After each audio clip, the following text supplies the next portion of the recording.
بسم اللہ الرحمن الرحیم۔ السلام علیکم ناظرین، آپ دیکھ رہے ہیں پروگرام حقائق، میں ہوں آپ کے ساتھ فائزہ شیرازی۔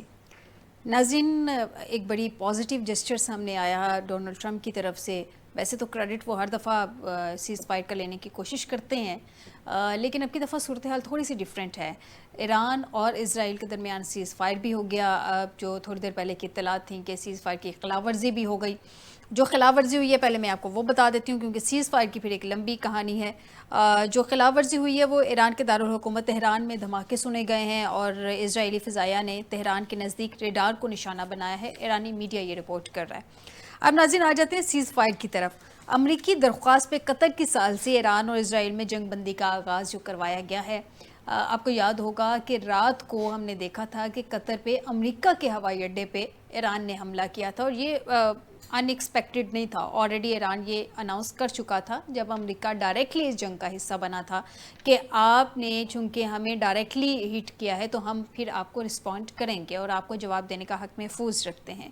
لیکن اس سب کے بعد ہم یہ دیکھتے ہیں کہ راتوں رات سیز فائر ہوتا ہے۔ ناظرین، اس کے دو اینگلز ہیں جو میرے حساب سے اس کے دو اینگلز بنتے ہیں۔ ایک یہ، یا تو جو بیسک جو سمجھ آ رہی تھی وہ یہ تھا کہ اس کو پریشرائز کیا گیا امریکہ کو اس اٹیک کے بعد کہ اگر ہم آپ کے اس طرح سے ہوائی اڈوں کو یہاں پہ اٹیک کر سکتے تو ہم آپ کو سویئر قسم کا نقصان بھی پہنچا سکتے ہیں، ٹھیک ہے۔ تو یہ ایک وارننگ تھی کہ آپ یا تو سیز فائر کروائیں یا اس سے سائیڈ پہ ہٹ جائیں، جو آپ بیک سپورٹ کر رہے ہیں اسرائیل کو آپ اس سے سائیڈ پہ ہٹ جائیں۔ اس کو وارننگ یا تھریٹ کہہ لیں، جو بھی کہہ لیں، ایران کی جانب سے امریکہ کو دیا گیا تھا۔ اب دوسرا اس کا اسپیکٹ یہ بنتا ہے کہ امریکہ نے وہاں پہ کوئی جواب نہیں دیا اور اس کے بعد سیز فائر کی طرف آ گیا۔ کیا گلف کنٹریز جو ہیں، عرب ممالک جو ہیں، انہوں نے پریشرائز کیا؟ تو ڈیفینیٹلی وہ تو پہلے بھی سیز فائر کی کوششیں کر رہے تھے۔ دونوں ممالک کے درمیان کسی نہ کسی طریقے سے ثالثی کی کوششیں بھی وہ کوشش کر رہے تھے کہ وہ کوشش کر سکیں ثالثی کی۔ لیکن بہرحال جی، قطر نے ثالثی کی ہے، اس میں رشیا کا کردار بھی اہم ہے۔ رشیا اس وقت کہا جا رہا ہے کہ فرنٹ فٹ پہ تو نہیں ہے، ثالثی میں بھی فرنٹ فٹ پہ نہیں ہے، لیکن رشیا کی جو کوششیں ہیں ایران کو لے کے ان کو بھی ہم بیک فٹ پہ نہیں ڈال سکتے، ان کو قطعاً نظر انداز نہیں کر سکتے۔ رشیا نے بڑی کوششیں کی ہیں اور میرے خیال میں قطر اور رشیا کی فرنٹ فٹ پہ قطر تھا، اور ایکچول میں رشیا، قطر اور یہ سارے ممالک نے مل کے جو ہے وہ ثالثی کروائی ہے، کیونکہ قطر کی بڑی قریبی قربت ہے ایران کے ساتھ۔ اور یہ ابھی کی بات نہیں ہے، اس سے پہلے بھی قطر اور ایران دونوں مل کے فلسطین کے معاملے پر بھی سیز فائر کروانے کی کوششیں کرتے رہے ہیں، اور گلف کنٹریز میں سب سے زیادہ جو قربت ہے وہ قطر کے ساتھ ہے ایران کی۔ تو قطر کے آج اسٹیٹمنٹ بھی سامنے آ گئی ان کے پرائم منسٹر کی طرف سے کہ وہ کافی سرپرائز تھے، بلکہ شاک تھے کہ ایران نے ان کے ملک میں امریکی ہوائی اڈے پہ جو ہے وہ حملہ کر دیا، لیکن اس کے باوجود انہوں نے اچھے ہمسائے ہونے کا حق ادا کیا اور جتنی بھی اس وقت جنگی صورتحال تھی اس کو مزید جو ہے نہیں بڑھایا، جواب نہیں دیا ایران کو۔ اور میرے خیال میں یہ ایک بہت پازیٹیو جسچر قطر کی جانب سے آیا ہے۔ اس پہ بہت سارے اینگلز ہیں، بہت سارے اسپیکٹس ہیں۔ سب سے بڑھ کر مین کویسچن یہ ہے کہ کیا یہ سٹینڈ کرے گا، کیا ہولڈ کیا جائے گا جنگ کو، اور واقعی سیز فائر سٹینڈ کرے گا؟ اس سب پہ ڈیبیٹ رکھیں گے آج کے پروگرام میں۔ آپ کو بتائیں کہ ہمیں جوائن کیا اسٹوڈیو میں نعمان کیسر صاحب ہیں، سینئر انالسٹ ہیں، لا ایکسپرٹ بھی ہیں، قانونی اینگل بھی ان سے جانیں گے اس سیز فائر کی خلاف ورزی کی صورت میں اور سیز فائر کی صورت میں۔ بہت شکریہ نعمان صاحب آپ کا ہمیں جوائن کرنے کے لیے۔ بریگیڈیئر ریٹائرڈ لیاقت علی طور صاحب ہیں، ان سینئر انالسٹ ہیں، ان سے بھی جنگی حالات میں جو صورتحال بن چکی ہے ان کی ایکسپرٹیز سے بھی فائدہ اٹھاتے ہوئے ان سے بھی جانیں گے۔ بہت شکریہ بریگیڈیئر صاحب آپ کا ہمیں جوائن کرنے کے لیے۔ نعمان صاحب آپ کی اجازت سے سب سے پہلے بریگیڈیئر صاحب سے ذرا شارٹلی اس کا آنسر لے لوں۔ بریگیڈیئر صاحب، سیز فائر ہوا، ہم نے دیکھا ڈونلڈ ٹرمپ نے ایز یوزول جیسے پاکستان بھارت کا سیز فائر کروایا تھا، اس وقت بھی انہوں نے ایک ٹویٹ کیا اور سارا کریڈٹ لینے کی کوشش کی۔ چلیں، اس وقت کی صورتحال کے مطابق کریڈٹ دینا بنتا تھا کیونکہ وہ ڈائریکٹلی انوالو نہیں تھا دونوں ممالک کے درمیان۔ اب پرابلم یہ ہے کہ اب تو ڈائریکٹلی تیسرا فریق بنا ہوا تھا نا امریکہ نے تو خود اٹیک کیا ہوا تھا ایران پہ۔ ایسی صورت میں امریکہ کریڈٹ لینا چاہتا ہے، ڈونلڈ ٹرمپ کریڈٹ لینا چاہتے ہیں ٹویٹ کر کے کہ انہوں نے سیز فائر کروایا ہے۔ کس حد تک کریڈٹ جاتا ہے ڈونلڈ ٹرمپ کو؟ بسم اللہ الرحمن الرحیم۔ دیکھیے، جو صورتحال ہے اس وقت اس سے تو یہ واضح ہے کہ امریکہ اسرائیل کی سپورٹ میں کسی حد تک بھی جا سکتا ہے، اور ایک طاقت کے زور سے یہ منوا لیا ہے کہ اسرائیل کی اس علاقے میں بالادستی ہوگی اور وہ جو کرنا چاہے وہ کر سکتا ہے اور امریکہ اس کے ساتھ ہے، اور یہ ایک خطرناک بات ہے۔ سیز فائر ہوا، سیز فائر ایران پر امریکی حملوں کے بعد ہوا، جس میں اس کے 3 جوہری جو پلانٹس تھے ان کو بقول امریکہ مکمل طور پہ ڈسٹروائے کر دیا گیا ہے، اگرچہ ایران نے جو بیان دیا ہے ان کی وزارت خارجہ نے، وہ کہتے ہیں کہ ان کی مکمل ڈسٹرکشن اب بھی نہیں ہوئی۔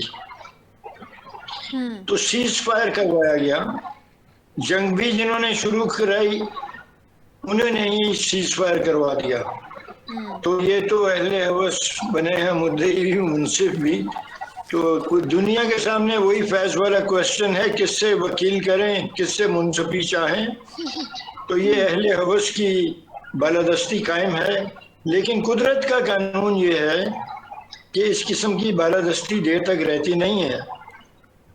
یہ بڑے بڑے بحرام گزر گئے، سکندر اعظم گزر گیا، اور بھی بہت سارے ہیں جو گزر گئے۔ دنیا پہ طاقت کے گھمنڈ اور غرور سے حکومت کرنے والوں کا انجام کبھی بھی اچھا نہیں ہوتا، اور امریکہ اس راہ پہ چلا ہوا ہے۔ یہ ان کو خود سوچنا چاہیے کہ وہ دنیا پر کیسی زبردستی مسلط کر رہے ہیں۔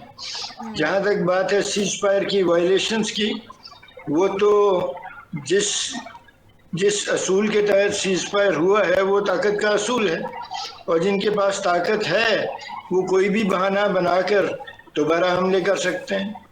حتیٰ کہ کل جو وارننگ دی گئی تہران کے لوگوں کو کہ آپ اس علاقے سے نکل جائیں، تو وہ بین السطور جو بات تھی وہ تو یہ تھی کہ ہم نیوکلیئر حملہ کرنے لگے ہیں، آپ اس ایریا سے نکل جائیں۔ اور جو ایریا کا محیط انہوں نے بنایا ہے وہ محیط اتنا ہی ہے جتنا ہیروشیما یا ناگاساکی پہ بم کا محیط تھا۔ تو یہ دنیا ایک بہت ہی میرا خیال ہے خطرناک موڑ پہ کھڑی ہے۔ اس وقت امریکہ نے اپنی بالادستی منوا لی ہے، لیکن جو طاقتیں ان کے مخالف ہیں ان کے لیے بڑا واضح فیصلہ ان کو کرنا پڑے گا کہ کسی صورت کسی بہانے چھانسے میں نہیں آنا۔ جس نے اعتبار کیا وہ مارا گیا۔ عراق نے ان کی باتوں پہ اعتبار کیا، اپنے میزائل تک ڈسٹروائے کیے، لیکن اس کا کیا حشر ہوا۔ اب ایران نے معاہدے کیے تھے کوئی 2015 2012 میں، اور وہ یہ تھے کہ بھی ہم اپنی جو ایٹمی استعداد ہے اس کو پاور جنریشن سے زیادہ نہیں لے جائیں گے، آگے تک بوم مٹیریل نہیں بنائیں گے، لیکن اب ایران کا کیا حشر ہو گیا۔ تو یہ ایک خطرناک بات ہے، اور یہ صورتحال لازماً اس طرف کو جا رہی ہے جہاں دنیا کسی بڑے تصادم کا جو خطرہ ہے وہ سامنے آ جائے گا آپ کے۔ ابھی تک تو خطرہ ہے لیکن وہ طبعی شکل اختیار کر سکتا ہے، کیونکہ جو اس وقت مخالف قوتیں ہیں، چین ہے، نارتھ کوریا ہے، روس ہے، وہ تو یہ بات سمجھ جائیں گی کہ ان پہ اعتبار نہیں کرنا، اور یہ طاقت کے زور پہ اپنی بات منوانا چاہتے ہیں، دنیا پہ تسلط قائم کرنا چاہتے ہیں۔ ابھی جو جنگ ہوئی ہے اس کا نتیجہ یہ ہے کہ بحیرہ روم سے لے کر جنوبی چین کا جو سمندر ہے وہاں تک کے علاقے کے اندر امریکہ اور اس کے حواریوں کی جو بالادستی ہے وہ قائم ہے۔ ان کے ایئر کرافٹ کیریئر اس علاقے میں کھڑے ہیں۔ پورا جو پرانا عربیہ تھا جس میں یہ بحرین، قطر، کویت، دبئی، ابوظہبی یہ سب شامل ہیں، راس الخیمہ بھی شامل ہے، اس علاقے میں امریکن بیسز ہیں، اور ان بیسز کی تعداد 51,500 فوجیوں کی ہے۔ تو یہ تو پورے علاقے پہ مسلط ہیں۔ ایران کو انہوں نے گھیرا ہوا ہے، پاکستان بھی اسی علاقے میں آتا ہے، بھارت بھی اسی علاقے میں آتا ہے۔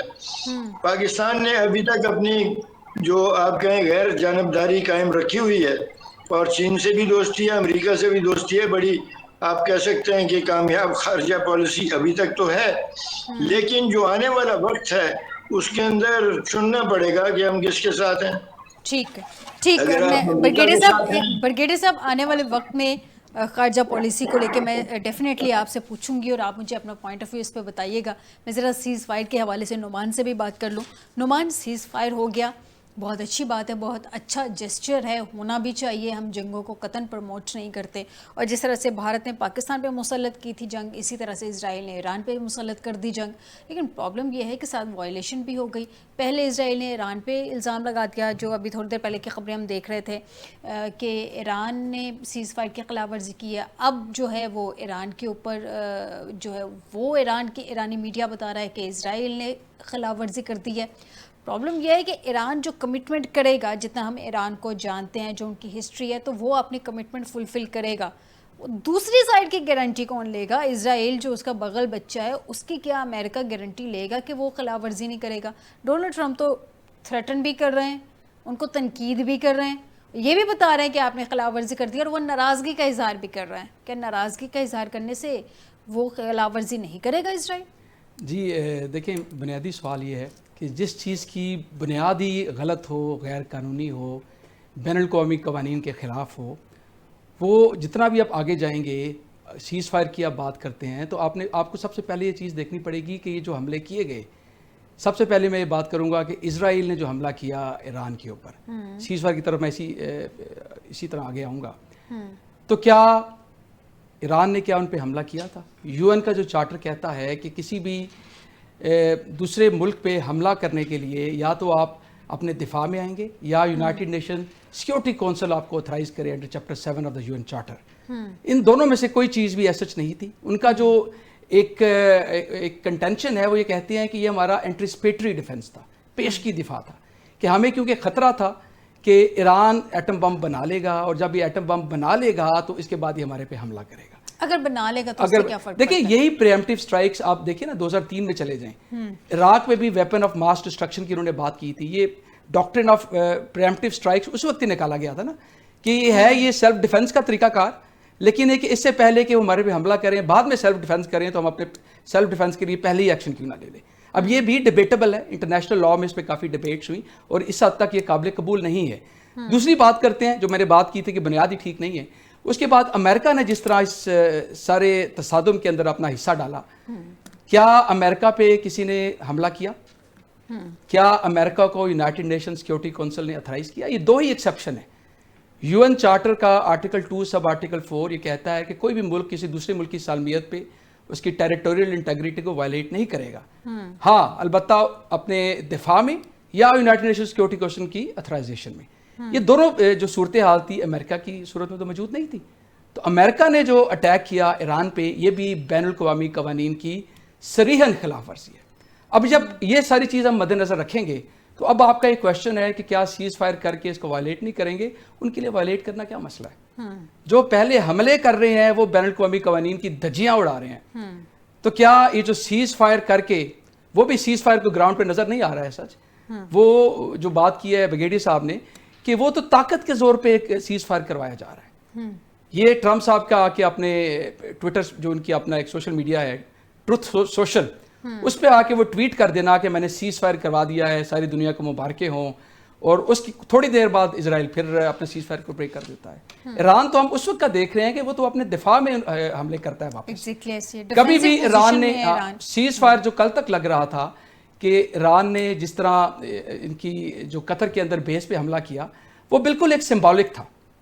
اس کا امریکہ کو پہلے بتا دینا، قطر کو پہلے بتا دینا، یہ اس چیز کی نشاندہی ہے کہ وہ ایک سمبولک حملہ تھا، صرف بتانا کہ ہم اگر حملہ کرنا چاہیں تو ہم بھی آپ کو نقصان پہنچا سکتے ہیں. اچھا نعمان، اس کا ایک اور اینگل بھی ہے، میں چاہتی ہوں کہ ہم اس کو مختلف اینگلز میں ڈسکس کریں، پھر یہ اینگل میں بریگیڈیئر صاحب سے بھی جانوں گی.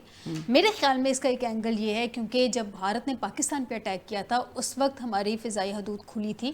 اس وقت 57 پروازیں تھیں جو مختلف ڈیفرنٹ کنٹریز کی تھی، جو ایئر تھی، اور ہزاروں کے قریب لوگ جو تھے ان کی زندگیاں داؤ پہ لگا دی تھیں.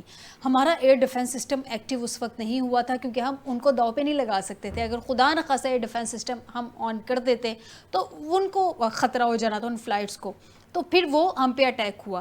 اب پرابلم یہ ہے کہ ایران کا پرپز جو مجھے پرسنلی لگا وہ صرف یہ تھا کہ ایران نے امریکہ کو بتانا تھا کہ ہم اگر یہ کر سکتے تو ہم اس سے زیادہ بھی کر سکتے ہیں, لیکن کسی قسم کا جانی نقصان نہیں تھا, اس لیے تو انہوں نے پہلے خبریں چلوا دی نا میڈیا پہ, اور ادھر کی فضائی حدود بھی بند ہو. جی بالکل, میں یہی میں عرض کر رہا ہوں کہ امریکہ نے بے شک اپنا ایک بھرپور حملہ کیا ہوگا.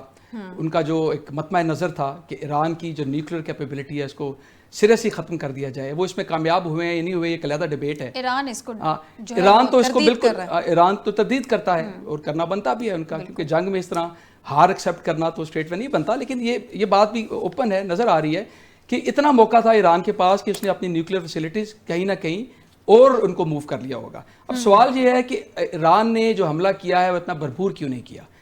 ایران اگر بھرپور حملہ کرتا تو یہ جو ایک کانفلکٹ تھا پہلے اسرائیل اور ایران کا, امریکہ کے آنے کے بعد ایک کرائسس بن چکا ہوا تھا, ایران مزید حملہ کرتا تو یہ پھر ورلڈ وار 3 کی طرف جانے کا خطرہ تھا. کیونکہ اگر حملہ کرتا تو امریکہ نے بھی لامحالہ حملہ کرنا تھا. چین ہمارے پہلو میں بیٹھا ہے, چین نے بھی ٹھیک ہے ان کا ایک اپنی پالیسی ہے کہ وہ جنگوں میں اس طرح شمولیت اختیار نہیں کرتے, لیکن جب ان کے اپنے انٹرسٹ سٹیک پہ آئیں گے, ایران سے وہ تیل لیتا ہے, سی پیک کا جو ایک پورا طریقہ کار پاکستان کے اندر ہے, بیلٹ اینڈ روڈ انیشیٹو ہے پورے علاقے میں, رشیا کا اپنے انٹرسٹس ہیں, تو وہ لامحالہ چیزیں ہاتھ سے نکل جانی تھی. تو میں یہ سمجھتا ہوں کہ ایران نے بڑی ہی ذمہ داری کا مظاہرہ کیا ہے کہ امریکہ کو بتا بھی دیا ہے وی آر کیپیبل انف, لیکن اس وقت ہم اس لڑائی کو مزید طول نہیں دینا چاہتے. تو یہ میرے خیال میں ایران کی ساری پہلی دفعہ کسی نے یو ایس کی آنکھوں میں آنکھیں ڈال کے اس کو جواب دیا ہے. سیلیوٹ کروں گی ایران کی ہمت کو کہ کس طرح سے انہوں نے جو ہے وہ آلریڈی حالت جنگ میں ہوتے ہوئے بھی امریکہ کو چیلنج کیا, جس بھی لیول پہ کیا وہ ایک الگ بات ہے. دیکھیں میں ایک چھوٹی سی بات کر دیتا ہوں, اگر امریکہ کوئی چیلنج کر سکتا تھا نا تو ایران ہی کر سکتا تھا, اور اس نے کر دیا. اور اس نے کر دیا. میرے خیال میں امریکہ زیادہ شوق میں تھا اس چیز کو لے کے. برگیڈیئر صاحب سے جانتے ہیں. برگیڈیئر صاحب, جب سے ایران اسرائیل جنگ کا آغاز ہوا ہے سر, روزانہ کی بنیاد پہ تقریباً ہم دیکھتے ہیں کہ کچھ نہیں تو 100-150 میزائل جو ہیں وہ داغے جا رہے ہیں اسرائیل کے اوپر ایران کی جانب سے. لیکن گزشتہ رات جو حملہ دیکھا اس میں 6-7 یا میکسیمم کر لیں 10 میزائل جو ہیں وہ رپورٹ ہوئے ہیں, زیادہ سے زیادہ آفیشیلی جو اسٹیٹمنٹ سامنے آئی ہے. اسے ایران کی جانب سے وارننگ سمجھا جائے کہ وارننگ اس نے دی تھی امریکہ کو کہ اگر ہم, جیسے ابھی نعمان بھی کہہ رہے ہیں کہ ہم اگر یہ کر سکتے ہیں تو ہم اس سے زیادہ لیول پہ بھی جا کے آپ کو نقصان پہنچا سکتے ہیں, آپ انٹروین مت کریں, جنگ کی بات کریں, تیسرا فریق نہ بنے. یا اس کو یہ بھی کہا جائے کہ ایران نے دوسری اپنے جو مسلم کنٹریز ہیں ان کو ایک میسج دیا کہ اگر آپ زیادہ اسٹرانگلی کھڑے ہوئے امریکہ کے ساتھ تو ایران جلے گا, تو پھر آپ بھی جلیں گے. اس میں سے آپ کو اینگل کون سا لگتا نظر آ رہا ہے, یا آپ کے خیال میں کوئی تیسرا اینگل بھی ہے اس کا؟ آواز بہت کم آ رہی ہے آپ کی, ذرا اونچا مجھے سوال کیجئے. میں اپنے پینل سے کہتی ہوں میری آڈیو آپ تک صحیح پہنچے. اب ٹھیک ہے سر, میرا کویشچن آپ نے سنا یا ریپیٹ کر دوں؟ نہیں, مجھے کچھ سنائی نہیں دے رہا, آواز بہت کم ہے, یا تو میرے فون کی بیٹری خراب ہے. نہیں سر, مجھے کنفرم کریں آپ نے والیوم اپ کر دیا تاکہ میں بریگیڈیئر صاحب سے کویشچن کروں. میں نے والیوم میکسیمم پہ کیا ہوا ہے. ٹھیک ہے جی. بریگیڈیئر صاحب اب مجھے یہ بتائیں, اب میری آواز اب تک کلیئر ہے؟ جی ابھی کچھ کلیئر ہے. ٹھیک ہے. بریگیڈیئر صاحب کویشچن میں نے آپ سے یہ کیا تھا کہ جب سے ایران اسرائیل جنگ کا آغاز ہوا ہے سر, ایران روزانہ کی بنیاد پہ تقریباً 100-150 کے قریب جو ہے وہ میزائل داغتا رہا ہے اسرائیل پر, لیکن گزشتہ رات ہم نے دیکھا تھا کہ تقریباً 6-7 یا 10 میزائل میکسیمم کر لیں جو رپورٹ ہوئے ہیں, جو سامنے آئے ہیں, آفیشیل اسٹیٹمنٹ سامنے آئی ہے, اسے ایران کی جانب سے اب امریکہ کے لیے وارننگ سمجھا جائے, امریکہ کے لیے کہ اس نے تھریٹن کیا امریکہ کو کہ اگر ہم یہ کر سکتے ہیں تو ہم اس سے زیادہ بھی آپ کو نقصان پہنچا سکتے ہیں, تھرڈ پارٹی مت بنے. یا ایران نے اپنے جو مسلم ممالک ہیں ان کو یہ وارننگ دی ہے کہ امریکہ کے ساتھ جو ہے بے شک آپ زبانی کلامی ہمارے ساتھ, زبانی کلامی جمع خرچی میں آپ ہمارے ساتھ کھڑے ہیں, لیکن پریکٹیکلی امریکہ کے ساتھ کھڑا ہونا آپ چھوڑ دیں, ان کے ساتھ بہترین تعلقات چھوڑ دیں. اگر ہم جلیں گے تو آپ بھی جلیں گے, یا کوئی تیسرا اینگل بھی ہو سکتا ہے آپ کے خیال میں؟ دیکھیے بات یہ ہے کہ ابھی ان کے کیا روابط ہوئے ہیں بڑی طاقتوں کے ساتھ, یہ تو فی الحال خفیہ بات ہے, اور میرے خیال میں روابط ہوئے تو ضرور ہوں گے. اور ایران کے پاس جو صلاحیت بچی ہے, جو ان کی حکومت کہتی ہے کہ مکمل ڈسٹرکشن نہیں ہوئی, وہ کس پوزیشن میں ہے؟ تو ایران نے جو وارننگ دی ہے اس وارننگ کو سیریسلی لینا چاہیے. اس کو بالکل ہوا میں نہیں, اس کو بے معنی نہیں سمجھنا چاہیے, کیونکہ آپ نے ایران کو ڈیسپریشن کی حد تک نقصان پہنچایا ہے بہت زیادہ. اور ان کی جو جتنی بھی امریکہ کی طاقت تھی ایٹمی طاقت سے کے علاوہ وہ ساری استعمال ہو گئی. اور میرا خیال ہے کہ ایران ہی نے نہیں, تمام دنیا کے ممالک جو ہیں, جو اہم جگہوں پہ جن کا جغرافیائی محل وقوع ہے اور جن کے پاس وسائل ہیں, ان کے لیے یہ سبق ہے جو اپنی صلاحیت, دفاعی صلاحیت کو بدرجہ اتم بنا کے رکھو, کیونکہ کسی بھی وقت آپ پر حملہ ہو سکتا ہے اور سامراجی طاقتیں جو ہیں وہ آپ کے وسائل پہ قبضہ کرنے کے لیے آ سکتی ہیں. اور چین, کوریا, روس کو بھی کافی میرا خیال ہے اس سے سبق ملے گا کہ کس حد تک ان کو اپنی تیاری کرنی ہے اور کس حد تک دنیا کے, جو میں نے کہا کہ امریکہ اور اس کے حواریوں کا تسلط ہے اس وقت اس علاقے پر, تو یہ تسلط دنیا کے اہم ترین وسائل والے علاقے ہیں جہاں دنیا کی جو تجارت ہے اس کا 20% یہاں سے ہوتا ہے سمندروں کے رستوں پر. تو اگر دوسری طاقتوں نے اپنا بیلنس, اپنا توازن قائم رکھنا ہے تو ان کو اس تسلط کے خلاف کچھ نہ کچھ کرنا پڑے گا, کیونکہ اس طرح تو پھر پوری دنیا غریب ہوتی چلی جائے گی. اور یہ یورپ اور امریکہ والے جو ہیں یہ پہلے بھی پوری دنیا کو لوٹ کے امیر ہوئے تھے, یہ پھر اسی عمارت کی طرف چل پڑیں گے. بات معاشی وسائل کی ہو رہی ہے اور دفاعی استعداد کی ہو رہی ہے. تو دفاعی استعداد جو ہے وہ اس حد تک بڑھانی پڑے گی. ایران کا ہم نے دیکھ لیا کہ ان کی فضائیہ جو تھی وہ بالکل فضاؤں سے غیر حاضر ہو گئی. جنگ کے آخری دنوں تک ایران کا کوئی ہوائی جہاز ہوا میں نہیں تھا, جبکہ پوری فضا کے اوپر اسرائیلی اور امریکن ایئر لائنز, جو امریکن فضائیہ ہے ایئر فورس, اس کا تسلط ہے. اسی طرح پاکستان کی مثال لیں کہ پاکستان نے پوری دنیا کو حیران کر دیا جب بھارت نے ہم پر اس قسم کے حملے کیے, ڈرونز بھیجے, تو دنیا کو یہ امید نہیں تھی کہ پاکستان کی فضائیہ کس قدر طاقتور ہے اور وہ کتنا اپنے آپ کو سائنسی طور پر جدیدیت حاصل کر چکے ہیں اپنے اندر, اور ان کی صلاحیت کس قدر زیادہ ہے. تو وہی لوگ جو ہمیں کہہ رہے تھے کہ اوکے ان کو بھارت سے لڑنے دو اور یہ میدان جنگ میں فیصلہ کر لیں, کوئی بات نہیں, 1-2 ہفتے کی بات ہے, فیصلہ ہو جائے گا میدان جنگ کے اندر. وہ ایک ہی وار سے پاکستان کے 5 گھنٹے کے اندر اس بات پہ آگے کہ نہیں جنگ رکوا دی جائے, خدا کے لیے جنگ روک دو کسی طرح, کیونکہ بھارت کو بہت زیادہ نقصان ہو گیا. تو یہ دنیا کے لیے سبق ہے کہ, اور میرا خیال ہے کہ ہمارے دین میں بھی یہی حکم ہے کہ اپنی دفاعی استعداد کو بہت زیادہ مضبوط کر کے تیار رکھو تاکہ تمہارے دشمن جو ہیں ان کو ہمت نہ ہو تمہارے اوپر وار کرنے کی. تو پاکستان نے تو یہ ثابت کر دکھایا. اب باقی جو دنیا کے ملک ہیں ان کے لیے بھی یہ ضرور ان لڑائیوں سے وہ یہ سبق لیں گے کہ اپنی استعداد کو بڑھا کے رکھنا چاہیے اور کسی گمان میں نہیں رہنا چاہیے. جس طرح ایران کے عراق کے ساتھ, لیبیا کے ساتھ, شام کے ساتھ اور یمن کے ساتھ, افغانستان کے ساتھ ہوا ہے اور اب ایران کے ساتھ ہو گیا ہے, تو اس سے یہی سبق نکلتا ہے کہ اپنی دفاعی استعداد کو بڑھا کے رکھیں, خاص طور پہ وہ ملک جو معاشی وسائل کے حامل ہیں اور جو تصویراتی اہمیت کی جگہوں پہ جن کا محل وقوع ہے جیسے پاکستان ہے. تو میں یہ سمجھتا ہوں کہ یہ جو ٹرینڈ ہے اس کو چارلز نیپیئر نے تو خود کہا تھا, اس کو اس نے بینیولنٹ پیس آف راسکیلٹی کہا تھا. تو یہ راسکیلٹی تو ہے کہ خود ہی جنگ شروع کراؤ اور پھر خود ہی حکم دے کے بند کروا دو اور پھر دھمکیاں جاری رکھو اپنی کہ جی پھر شروع ہو سکتی ہے. اگر یہ سیز فائر کی وائلیشن ہو گئی, وائلیشن کون کرے گا, وہ خود ہی بنائی جا سکتی ہے, جیسے بھارت نے پہلگام کیا, خود ہی کیا اور پاکستان پہ چڑھائی کر دی.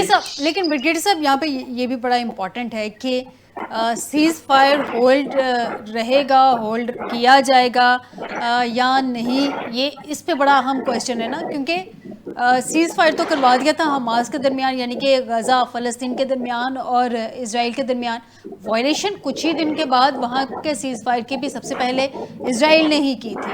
اب پرابلم یہ ہے کہ کیا اسرائیل اس سیز فائر کو ہولڈ رکھے گا یا دوبارہ سے وائلیشن، جیسے ابھی ریپورٹڈلی خبریں پہنچ رہی ہیں ہم تک کہ وہ یہ، کیونکہ اس کے جو اہداف ہیں جس طرح سے وہ رجیم چینج کروانا چاہ رہا تھا وہ کروا نہیں سکا، طاقت کے زور پہ ہم آلریڈی ڈسکس کر رہے تھے یہ نہیں ہو سکتا.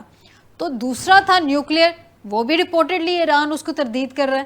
تو کیا یہ سیز فائر کے حوالے سے بتائیں ہولڈ کرے گا؟ یہ سیز فائر جو ہے یہ تو ایک طرح سے آپ کہیں کہ بالادستوں کا سیز فائر ہے، اور اس میں جو اسرائیل کے پاس اور امریکہ کے پاس یہ آپشن کھلا رہے گا کہ وہ جب چاہیں کوئی بہانہ بنا کر دوبارہ اٹیک کر دیں اور کہیں کہ نہیں آپ جوہری صلاحیت حاصل کر رہے ہیں، جیسے عراق پہ ہوا تھا کہ آپ کے پاس ویپنز آف میس ڈسٹرکشن ہے. اس غریب نے جو 4-5 میزائل اس کے سکڈ اس کے پاس تھے انہوں نے وہ بھی ڈسٹروائے کیے. ان کا وزیر خارجہ گیا واشنگٹن، بات ہو گئی کہ ہم ڈسٹروائے کرتے ہیں، ڈسٹروائے کر لیے، لیکن پھر بھی اس کے اوپر چڑھائی کر دی. کہا کہ نہیں آپ کے پاس کیمیکل ویپن ہے، آپ جرم وارفیئر کر رہے ہیں، آپ کے پاس جراثیمی ہتھیار ہیں. تو یہ سیز فائر جو ہے یہ بالادستی کا سیز فائر ہے، اور اس سیز فائر کی کوئی حیثیت نہیں ہوگی جب امریکہ یا اسرائیل فیصلہ کریں کہ اب دوبارہ وار کرنا ہے تو وہ کر گزریں گے. یہ سیز فائر پوری دنیا کے لیے اس قسم کے سیز فائر جو ہیں وہ اس بات کا سبق ہیں کہ اپنی ٹھیک ہے، یعنی کہ آپ کے خیال میں سیز فائر کی کوئی خاص ویلیو نہیں ہوگی. مجھے ایک بریک کا کہا جا رہا ہے، بریک کی طرف جاتے ہیں. میں آپ کی جانب آتی ہوں بریگیڈیئر صاحب، مجھے ایک بریک کا کہا جا رہا ہے، بریک سے واپس آتے ہیں. ناظرین تو نعمان صاحب سے بھی سیم کوشچن کریں گے کہ کیا یہ سیز فائر ہولڈ کرے گا، لیکن اس بریک کے بعد.